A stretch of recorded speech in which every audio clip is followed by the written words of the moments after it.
За хөгжлийн бодлого төлөвлөлт түүний удирдлагын тухай хууль 11 жилийн өмнө батлагдаад 6 жилийн өмнө шинжилсэн найруулга нь батлагдсанаас хойш 2 дахь удаагийн улсын хөгжүүлэх 5 жилийн үндсэн чиглэл хурлаар хэлцэгдэх гэж байгаамаа. Тэгээд өмнөх 5 жилийн үндсэн чиглэлийн төлөвлөлтийн хэрэгжилт хангалтгүй байгаа талаар Банкны хорон дээр тавьсан ихтгэл танилцуулгын үеэр бас юм дүгнэлт гарсан байна.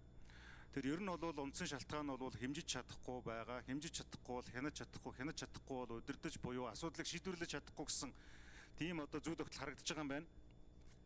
За тэгэхээр ингээд дараах саналуудыг хэлмээр байна. Нэгдүгээрт нь болохоор энэ үндсэн чиглэлийн хүрээнд зорилго, үр дүн, шалгуур үзүүлэлт, арга хэмжээ, төсөв гэсэн юм гинжин холбоосыг бүх салбарт нэг загвараар мөрдүүлэх шаардлагатай гэж үзэж байна. Ерөнхий сайдаа. Өөрөөр хэлбэл нэг хэм хэмжээ.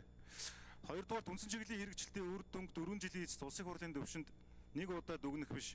Явцыг жил бүр сар бүрээр нь цахим байдлаар хяналтын систем бүрдүүлээд ингээд хардаг бол зөв байна гэж үзэж байна. Сүүлийн үеийн судалгаагаар хиймэл оюуны буюу бүтээмэл оюуны үр өгөөж төрийн энэ ашиг төлөвийн коэффициентийг нэмэгдүүлэхэд 70 хүртэлх хувиар боломж авчирж байгаа, хэмнэлт авчирж байгаа, үр дүн авчирж байгаа гэсэн зүйл байгаа.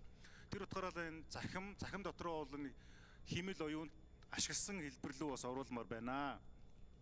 За жилийн зорилт төсвийн хөтөлбөрүүдийн хүрээнд жилийн хөгжлийн төлөвлөгөө дарамтгүй дундаж төсөв гүйцэтгэлийн гэрээг үндсэн чиглэлийн шалгуур үзүүлэлттэй холбож програм төсвөлтийн зарчим шилжихийг бас санал болгож байна. За аймаг тус бүр орон нутгийн нэгж үндсэн чиглэлтэй 3-5 үндсэн шалгуур үзүүлэлтээр ерөнхий сайттай тодорхой гэрээ байгуулан ажиллаад хэрэгжилтийн үр дүнгээр нь санхүүжилтийн татаас урамшууллын хэмжээг тогтоож олох нь зүйтэй гэсэн саналыг бас хэлмээр байна. За үндсэн чиглэлийн хэрэгжилтийн явц үр дүнд хөндлөнгийн үнэлгээг хараад бус бие даасан байгууллагаар хийлгээд улсын хурал дээр сонсч болно гэсэн саналыг бас хэлэх гэж байгаа. За энэ талаар шаардлагатай гэж үзвэл холбогдох хуульд нэмэлт өөрчлөлт оруулах боломж байна гэж харж байгаа.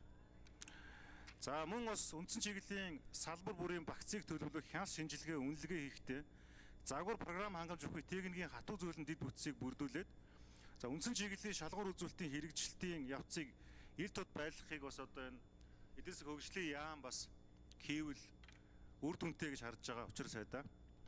Үндсэн чиглэлийн гол индикаторын тодорхойлолт, тооцооллын арга, өгөгдлийн форматыг холбогдох сайдуудын хамтарсан тушаалаар батлаад бүх байгууллага мөрдөж ажиллах нь бас бүтээмжийг нэмэгдүүлэх юм байна гэж харж байгаа.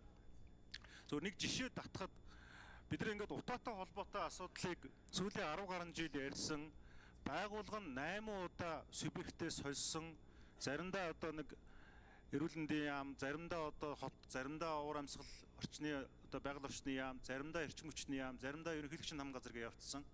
Тэр аливаа нэг асуудал дээр тогтвортой хариуцлага хүлээх эзэн байхгүй, салбар хоорондын дундын ойлголцол муутай.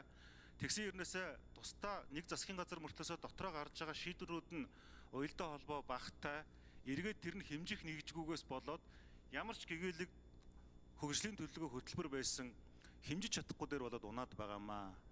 Тэм учраас бас Монгол Улсын ерөнхий сайдтай бас шатрын спортын хүн энэ улс орны хөгжил дэвшил дээр төлөвлөлт гэдэг юмыг хэмжих нэгжтэй нь шинжлэх ухаанч байдлаар ингэж хангахад энэ 5 жилийн хөтөлбөртөө тусгаасай гэсэн саналыг хэлмээр байна. Санал хэлж байгаа.